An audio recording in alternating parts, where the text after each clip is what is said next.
Dutanguranye ino nkuru n'uwitwa Arsene Na Belyse Kaneza ku ruhande rw'inyandiko na Fabien Ndayiragije mu mpinyanyuro y'inyandiko n'amajwi. Isangemwo.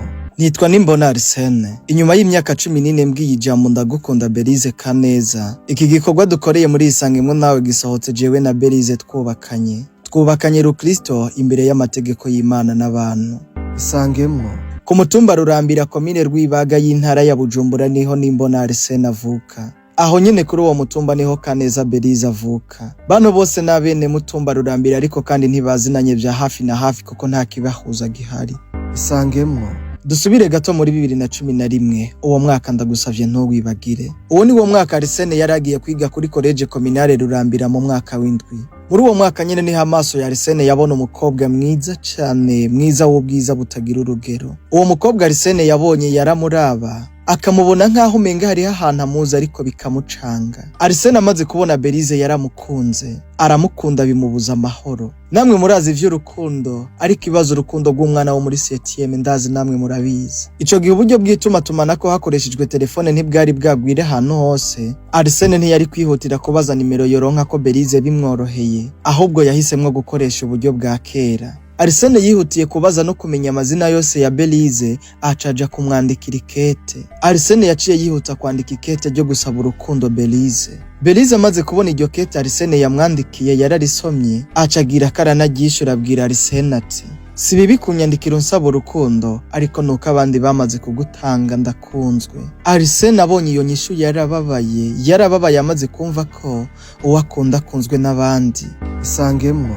Arsene ati: "Vyari biruka ariko sinarekeye aho. Narabandanije ndandikira makete menshi Belyse, hari ayo yansubiza, hari ayo atansubiza, hari nayo yansubiza nyene ari uko nayamwandikiye atanayasambuye. Yarabikora uko kubwo kunyereka ko atanshaka. Hamwe narumva nobivamwo, ahandi nkumva nkwiye gukomeza. Icanteye gukomeza gukunda Belyse ntacika intege ni kimwe. Nuko twashikiye mu w'indwi rimwe kandi tukaba twiga no mw'ishure rimwe." Isangemwo.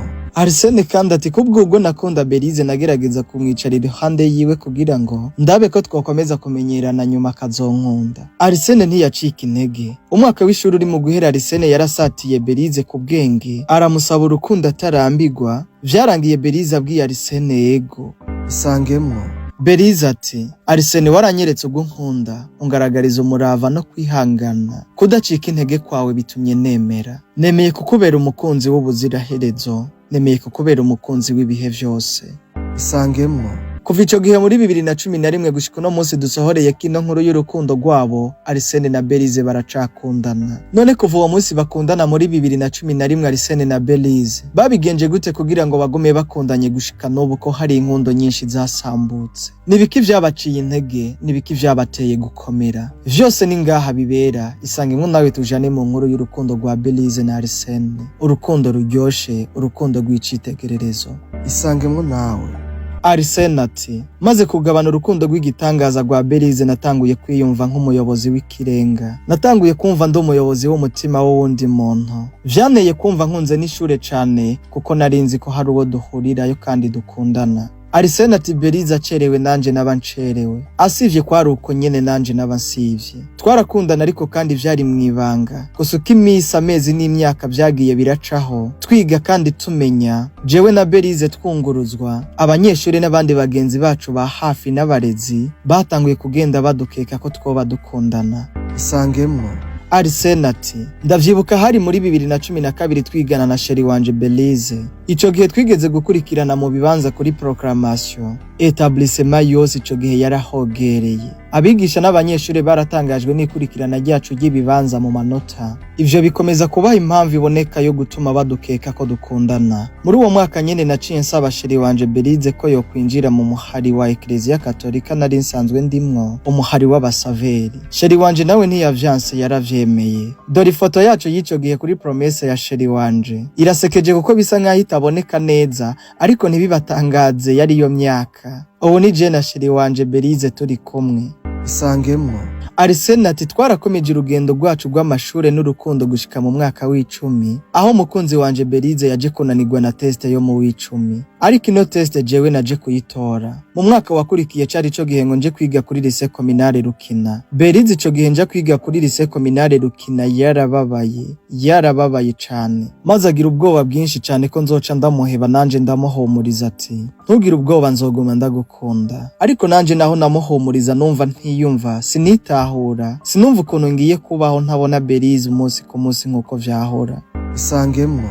Arsene ati iyi ni imwe mu ngingo zikomeye cane nafashe mu buzima bwanje. Umukunzi wanje yararize, nanje ndarira. Hari 2016 ico gihe nafashe ingingo yo guhagarika amashure, mitamwo kuja mu nzego z'umutekano. Ico gihe narakoze ikibazo ndagitora. Muri ico gihe ivyitumatumana ko vyariko birasa nk'ivyoroha, kuko twari tumaze kuronka uburyo kituza turavugana ko na Belyse kuri telefone. Ndibuka ko ico gihe nafashe telefone mpamagara Belyse sheri wanje. Namuhamagaye ndamumenyesha ayo makuru. Akivyumva yaranyankiye ko noja mu nzego z'umutekano. Nanje ndamubwira ati sheri, namaze kugira amahitamwo kandi vyaheze, n'ikibazo nagikoze. Aho nyene Belyse maze kumubwira ko atayandi mahitamwo mfise, Belyse ndavyibuka ico gihe yararize, ararira, nanje ndabura ico ndamufasha, nkitamwo kumufasha kurira. Ararira nanje ndarira, turira twese.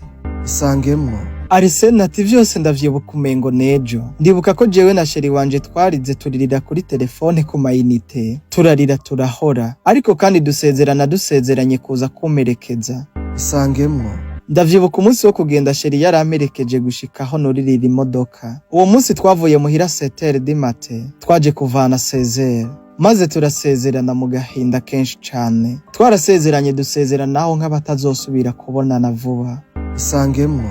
Arsene kandi ati jewe na sheri wanje ndibuka ko twamaze ikiringo c'umwaka wose tutavugana. Umunsi umwe ndi mu karuhuko k'akazi narasimbiye ku gatumba. Arsene ati narasimbiye ku gatumba nzi ngo ndasanga sheri wanje, sanga sheri wanje yaragiye si harari Bujumbura. Ico gihe iminsi y'akaruhuko y'akazi yaraheze ihera, kandi ndinda nsubira ku kazi tutabonanye. Ariko ndibuka ko nasubiye hari uwo mbajije utunimero twa telefone noza ndaronka ko sheri wanje vyoroshe, kuko bambwiye ko yagiye kwiga ku ishuri Bujumbura, ariko kandi nsanga ibintu vyarahindutse, wewe arafise telefone. Guhera ico gihe twasubiye kuyagana sheri wanje, ariko kandi tuza turayaga kuri telefone tutabonana. Isangemwo. Muri 2018 kandi ndi mu karuhuko k'akazi, twarateguye guhura na sheri wanje Belyse. Ndibuka ko twabonanye turishimana cyane, twibukanye igihe cyose cyari giheze tutabonana. Kuva uwo munsi tubonana ubugira kandi twasubiriye mu rukundo nkaho menga niho tugikundana. Arsene ati 2019 twapanze gahunda yo kubaka ugwacu, tubiha amatariki n'ukwezi, tubishira ko bizoba muri 2021. Vyari biruko kuko sheri wanje nawe yaza yahejeje kwiga. Ico gihe twari twabipanzuka, ariko kandi ntivyakunze ko dushika kwihangiro twari twihaye ko bw'impamvu zitari zituvuyeko. Ico gihe nabwiye Belyse ati Isangemwo. Sheri wanje ko bidakunze ko twubakana, ja kuri kaminuza mu kurindira ko ibintu bizosubira kumera neza, hama dukomeze urukundo rwacu twitegurira no kubakana. Isangemwo nawe. Arsene ati avuga ati muri 2023 sheri wanje ari kuri university kuri kaminuza Bujumbura, nanje narungitswe i Bujumbura kwiga mu vy'akazi mvuye mu ntara. Ibi vyatubereye umugisha, uno mwaka utobera umwaka w'umugisha. Wari umugisha kuri jewe na sheri wanje Belyse. Ibi vyaduhaye kubonana kenshi no kuganira ku rukundo rwacu mu gihe c'inyuma y'ivyigwa. Aya namwe mu masanamu y'ugwibutso twafata rimwe na rimwe iyo twaba twasohotse twagiye kuganira ku rukundo rwacu igihe twese twiga i Bujumbura. Belyse we yiga kuri kaminuza nk'uko bisanzwe, kurundi ruhande nanje nkiga ku bw'imvo z'akazi. Arsene ati mwico gihe tugiriwe amahirwe tukabonana twaganira kuri kazoza ku rukundo rwacu. Muri uwo mwaka nyene niho twapanga gahunda ya mariage yacu. Mariage yarabaye nk'uko wabibonye, kuko ku mafoto yakomeje gutambuka twakomeje kuvyerekana. Isangemwo. Muri 2024 mu kwezi kwa kane twarasubiriye gutandukana na Belyse sheri wanje, ariko kandi dutandukana ku bw'amaso, ku bw'imitima turi kumwe. Iki nico gihe nanje naje gusubira ku kazi, mva mu gisagara ca Bujumbura nsubira mu ntara. Aha jewe ivyigwa nari naje gukurikirana mu gisagara ca Bujumbura nari ndabirangije. Umukunzi wanje Belyse nawe yari asigaye Bujumbura kandi kuri kaminuza. Isangemwo. Arsene ati mu mpera za 2024 twarahuye na Belyse. duhuye dupanga kubwira abavyeyi, inshuti n'umuryango gahunda z'urukundo rwacu, tubabwire no kuri mariage yacu. Ico gihe tumaze kuvyumvikana na Belyse tukavyemeranya ko mu kubivuga twahereye ku bavyeyi bacu. Abavyeyi nibo twatanguye kubibwira kuko bo bari bazi n'imyaka tumaranye dukundana tudahemukiranira. Tubibabwiye bo batubwiye bati, inkuru y'urukundo rwanyu tuyakiriye neza abana bacu, turiteguye kubashigikira. Isangemwo imiryango yacu yose nayo nyene yakiranye ugweza inkuru nziza y'urukundo rwacu. Batubwiye bati ivyo mwabivye mwibanga mukavyemeranya ko muri babiri kubw'urukundo rwanyu harageze ngo mubisarurire ku mugaragaro bose babireba. Abakunzi bacu bose bari bishimye, ariko kandi abansi bacu bari bababaye kugeza umunsi twari imbere y'ikoraniro badashobora kuvyerekana kuko ntabwo bari kuvyerekanira imbere y'amaso y'abantu. Erega inzigo woyigirira umuntu ariko ku karubanda bose babireba bariko barabatera amashu biragoye hani hahandi umwansi agusekera kandi ataruka gukunze. Isangemwo itariki 11 z'ukwezi kw'icumi 2025 nimbona Arsene niho yashitse isezerano ryo kubakana n'uwiwe. Yubakanye n'uwiwe Kaneza Belyse bubaka urugo rwabo rwiza. Bimwe nuko vyagenze ku masanamu nkuko mwakomeje kubibona. Bubatse urwabo ku mugaragaro bose babireba. Ibi ntivyabona imbere y'amategeko n'abantu. Hari igenekerezo rya 4 kwezi kw'icumi 2025.